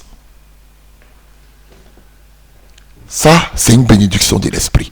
Et ce sont des gens qui sont enracinés dans la véritable doctrine qui seront enlevés. C'est pas dit non. Ah, ça c'est entre le pasteur et Dieu. Il t'envoie un mauvais évangile. Tu crois en cela, mais tu vas en l'enfer avec lui. Tu sais pas? Alléluia. Alléluia. Et quand vous prenez au verset 5 de Éphésiens 4, il y a un seul Seigneur, une seule foi, un seul baptême. Une seule foi dont il parle ici là. il parle de l'enseignement. Il y a un seul enseignement, il y a une seule doctrine. Alléluia. Voilà. La foi qui est crue, c'est-à-dire la vérité chrétienne de la parole, la doctrine. Il y a une seule doctrine. Nous avons un seul credo. Une seule connaissance. Il y a un seul enseignement. Une seule doctrine. Il n'y a pas d'autre. Pourquoi vous voulez nous envoyer d'autres enseignements? C'est que les apôtres n'ont pas prêché. Et on doit accepter parce que vous êtes des vieillards. Parce que vous avez fait 40 ans de ministère. On doit croire en ce que vous dites. Alléluia. Non. Il y a un seul message. Le message que nous devons prêcher jusqu'à aujourd'hui. Les apôtres ont prêché. C'est ce message-là que nous suivons. Ne nous amenez pas un autre message. S'il vous plaît. Alléluia. Une autre bénédiction, nous voyons cela en Éphésiens 5. Éphésiens 5 à partir du verset 18 à 20. Ne vous enivrez pas du vin, cela vous conduirez à une vie de désordre, mais laissez-vous constamment remplir par l'Esprit. Ainsi, alléluia, vous vous encouragerez mutuellement par le chant de psaumes, d'hymnes et des cantiques inspirés par l'Esprit. Vous louerez le Seigneur de tout votre cœur par vos chants et vos psaumes. À tout moment et pour toute chose, vous remercierez Dieu le Père au nom de notre Seigneur Jésus-Christ. Et parce que vous révérez le Christ, vous vous soumettrez les uns aux autres, aux femmes en particulier, chacune à son mari, et cela par égard pour le Seigneur. Et ainsi de suite. Ainsi de suite. Alléluia. Voilà. Donc vous voyez, on doit être rempli la plénitude du Saint-Esprit. Pour que nous ne soyons pas de façon archaïque, nous ne soyons pas, alléluia, programmés. Vous faites des programmations, mais sans l'Esprit. Il parle de cantiques inspirés, de l'inspiration qui vient du Saint-Esprit. Que nous soyons remplis de la plénitude du Saint-Esprit. Parce que quelqu'un qui était ivre de vin, c'était signe de folie. Mais nous avons l'Esprit de Dieu.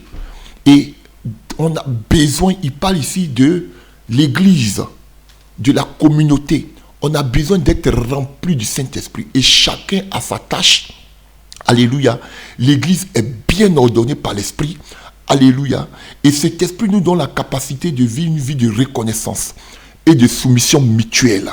Alléluia. Les uns aux autres par rapport à l'Église. Alléluia. C'est important. C'est important dans l'Église. Nous sommes trop structurés. Alléluia. Et quand il y a l'Esprit de Dieu au milieu d'un peuple, frère, on pourra se pardonner mutuellement. On pourra se supporter mutuellement. On pourra se soumettre l'un à l'autre. Parce qu'il y a l'Esprit de Dieu. Et nous, on a vécu ça dans le passé. Oui, chers frères et sœurs. Ce qui faisait qu'on voyait la main de Dieu de façon extraordinaire. Je ne vais pas dire la dimension de la Pentecôte dans la chambre haute. Mais on voyait des choses vraiment merveilleuses au milieu de nous. On ne laissait pas un péché ronger notre cœur. Alléluia. Et tellement qu'il y avait l'unité au milieu de nous. Même quand il y a une petite tache noire, le Saint-Esprit révélait ça en pleine prière. Ah oui, chers frères et sœurs. On se réglait les problèmes avant même qu'on se mette à prier. Et quand les cœurs étaient déchargés, frère, mais on ne pouvait pas tenir là où on priait. Chacun fuyait. Parce que la présence était tellement là. Frère, on ne laissait pas un péché nous ronger notre cœur. Quand tu convoitais une sœur, tu l'appelais, ma sœur, je te convoite. Prions le Seigneur vraiment pour que cette convoitise charnelle pacte. On se mettait en prière. Waouh, mon frère, tu m'as fait ça là, vraiment. Je t'enviais, mais j'étais jaloux de toi. On se repentait mutuellement. Mais frère, je vous dis, c'est qu'on voyait au milieu de nous. On était tellement jaloux, mais qu'on ne voulait même pas que des gens même s'approchent, que des gens même viennent encore au milieu de nous. On voulait rester comme on était. Parce qu'il y avait tellement une unité. Et la puissance de Dieu s'est démontrée au milieu de nous. Ah oui, seul le Saint-Esprit peut faire cela aujourd'hui. Aujourd'hui, l'Église est devenue hypocrite. Regardez aujourd'hui. Surtout mais l'avenue de l'avènement des réseaux sociaux. Est-ce que vous attendez aujourd'hui des témoignages dans l'église? Des témoignages édifiants, des témoignages vivants. Aujourd'hui dans l'église, on n'entend plus. Quand ils vont venir, ces témoignages de leurs faux miracles. Ou bien Dieu m'a donné ceci, Dieu m'a donné voiture, Dieu m'a donné enfant, Dieu m'a donné ceci. Mais des gens qui viennent se repentir sur les péchés, aujourd'hui on ne voit plus dans l'église. Parce qu'aujourd'hui les gens ont honte. Alléluia. Comment les gens vont les voir plus tard? Avec quel œil on va les voir? Aujourd'hui il n'y a plus de repentance véritable dans l'église. Parce que l'Esprit de Dieu n'est pas là. L'Esprit de Dieu ne convainc plus. Le temps que nous on a vécu dans le passé, frère, mais tout part de là. Vous voulez voir la puissance de Dieu, mais tout part de là d'abord. Ce n'est pas un esprit de contrôle sur la vie de chacun, non. Mais toi-même, voilà, de façon mutuelle. Il le dit, et nous voyons cela aussi en Colossiens. Colossiens 3. Colossiens 3. On peut voir ça en Colossiens. Alléluia. À partir du verset 16. Que la parole de Christ réside au milieu de vous, dans toute sa richesse. Qu'elle vous inspire une pleine sagesse pour vous instruire, pour vous avertir les uns les autres, pour chanter à Dieu de tout votre cœur les psaumes, les hymnes, les cantiques inspirés par l'Esprit, afin d'exprimer votre reconnaissance en Dieu. Dans tout ce que vous pouvez dire ou faire, agissez au nom du Seigneur Jésus. Voilà. Et quand l'Esprit de Dieu est là, ce n'est plus qu'on appelle méthodique, ce n'est plus manuel, ce n'est plus structuré, mais le Saint-Esprit fait son travail. Quand je vais expliquer des choses, vous avez dit, vous avez vécu. Je te dis, on est en train de prier, c'est-à-dire que toi-même, tu n'as même pas vu ton frère, tu n'as même pas vu ta soeur. On est là comme ça, on commence à prier, à adorer Dieu. Et puis le Saint-Esprit, révélation, prophétie. Toi, on y dit ton nom automatiquement. Libère, regarde, voilà ce que tu as dans le cœur contre l'autre sœur. Ou bien des palabres entre des sœurs. On est en train de prier, et puis Dieu révèle le problème que la sœur a dans son cœur contre l'autre sœur. En pleine prière, on ne connaît pas la vie de chacun. Ce qu'elle a dans son cœur est caché là. Ça faisait que ça bloquait et ça nous bloquait. C'est-à-dire que lorsqu'on se ressemblait pour prier, lorsque quelqu'un ou bien quelqu'un avait quelque chose dans le cœur, toute l'assemblée était plombée. Donc il fallait que cette personne se libère pour que là on voie la main de Dieu. Et quand la personne ne voulait pas, Dieu en même temps, il révélait ça automatiquement. Tu as été de bloquer ma présence, libère ton cœur. Vous voyez, il faut l'unité. Voilà pourquoi vous ne voyez plus la main de Dieu dans l'église. Parce que les cœurs sont remplis. Il y a la jalousie, il y a la haine, il y a la colère, il y a la frustration, il y a plein de choses. Mais comment vous voulez voir la cœur? Dieu passe d'abord dans notre cœur, on a vu. Notre cœur doit être rempli de la présence de Dieu. Et cela se dégage sur l'assemblée. Mais si les cœurs sont fermés, comment l'Esprit de Dieu va travailler? Donc quand vous l'assemblez d'abord, c'est de Dieu à Dieu de libérer vos cœurs. De transformer votre intelligence, votre cœur. Tout ce qu'on a des choses qui les libèrent, ça bloque l'élan du Saint-Esprit. Et nous, quand on se rassemblait, tu t'amuses, mais Dieu va t'exposer publiquement. Mais on avait peur, frère. Et là même encore, allez-y comprendre quand tu vis quand tu as vécu, tu es tombé dans l'impudicité. Nous, on ne sait pas, mais le Saint-Esprit va te dévoiler. Hier, je vous dis, on a vécu des choses terribles. Jusqu'à on se rassemble, on pose des questions, on médite sur une parole. On ne comprend pas souvent. Mais qu'est-ce qui s'est passé dans l'Ancien Testament? Et chers frères, on cherchait des réponses. On prend un passage, on médite, mais on est bloqué, on ne comprend pas. Le Seigneur nous donne la réponse par une prophétie. Un frère s'élève là-bas, une soeur. Et puis, l'Esprit de Dieu nous décortique le message et puis nous donne la solution pendant qu'on a arrêté. On est assis, on est là. Et puis l'Esprit de Dieu nous enseigne par prophétie. On a vécu ça. Vous voyez, donc l'église est tellement bourrée de péchés aujourd'hui. Les cœurs sont remplis. Mais l'Esprit de Dieu n'est étouffé, il ne peut pas travailler. Voilà pourquoi nous, dans le passé, on insistait. Si c'est que nos cœurs soient libérés, notre corps soit sanctifié. Mais frère, tu ne pouvais pas tenir au milieu de nous. Quand quelqu'un même venait même dans la nouveauté, même au milieu de nous, déjà, son scanner était déjà fait. Toi-même, quand tu vas revenir deuxième fois, là, tu vas comprendre. Ton scanner est déjà fait. Ça ne veut pas dire qu'on te juge, hein. Mais tu viens déjà en mission parce qu'il y a des mapless, bon, des jeux qui pratiquaient les œuvres occultes qui voulaient venir nous tenter. Dès même qu'ils viennent, ils ne veulent plus venir. À la porte, déjà, on le prend en même temps. On dit, toi, tac, tac, tac, tac. On le décortique et puis on le laisse. Si tu veux te repentir, tu vas entrer. Tu es venu en mission, tu vas repartir. Déjà, frère, on a vécu ça. Et tout ça là, ce n'est pas méthodique, mais vos églises sont remplies d'occultistes, sont remplies d'impudicité, sont remplies...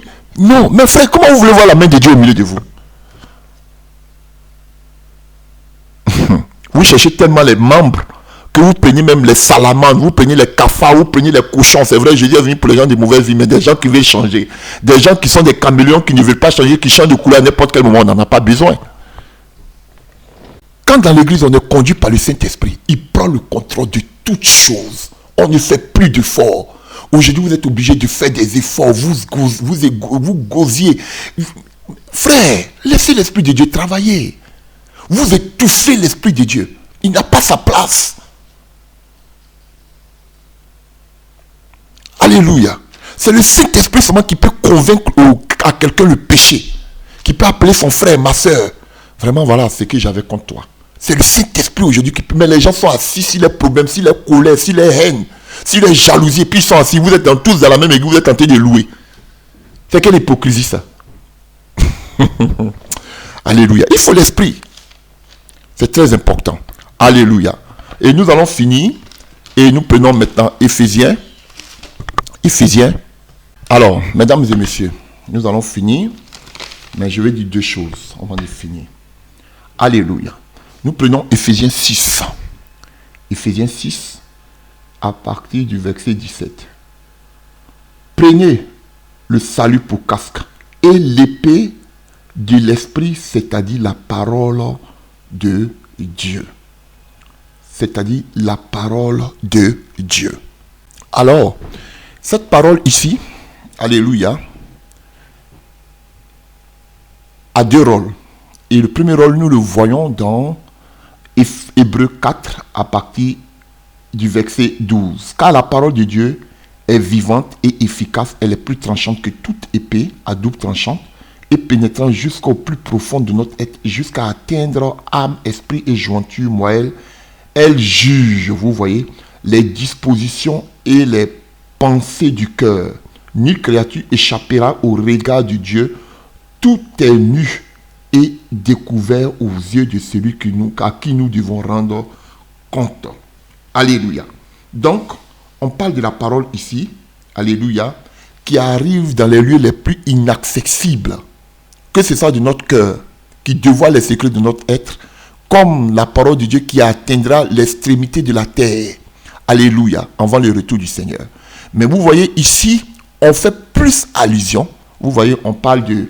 c'est-à-dire l'épée de l'esprit qui est la parole de Dieu. Chers frères et sœurs, on a besoin de l'épée de l'esprit. Et cette épée qui vient dans ces derniers temps, l'épée, on vous parle de l'épée de l'esprit, c'est-à-dire l'épée ce n'est pas pour caresser.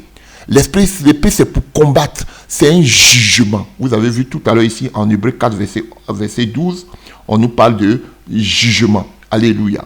Chers frères et sœurs. Donc, la parole de Dieu dans ces derniers temps, c'est une parole qui juge.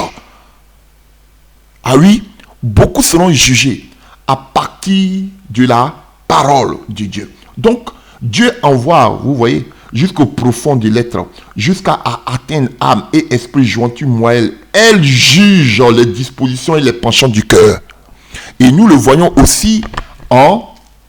Donc, quand tu as l'esprit de Dieu, frère, tu juges en fonction de la parole. Dieu te donne cette capacité de juger en fonction de la parole. On ne juge pas. On ne juge pas. Il ne faut pas juger. Qui tu es? On juge quand tu as l'esprit de Dieu. Tu juges à partir de la parole. Tout ce qui est contre la parole, tu renvoies. Tu n'acceptes pas, tu dénonces. C'est ça qui est la vérité. Voilà. Prenons Ésaïe 11, à partir du verset 4. Il jugera. Voilà. L'esprit lui donnera le discernement, la sagesse, le conseil, la force. Il lui fera connaître l'Éternel, s'attacher à lui. Son plaisir sera d'obéir à l'Éternel. Il ne jugera pas d'après les apparences. Vous voyez, il n'habitera pas d'après les ondits, les lui-dits. Il jugera les pauvres avec justice. Il arbitrera selon le droit en faveur des malheurs du pays, des malheureux du pays. Il frappera la terre de sa parole. Donc la parole qui vient, c'est pour frapper la terre, le Dieu d'amour. Alléluia. Comme avec un bâton, le souffle de sa bouche abattra le méchant.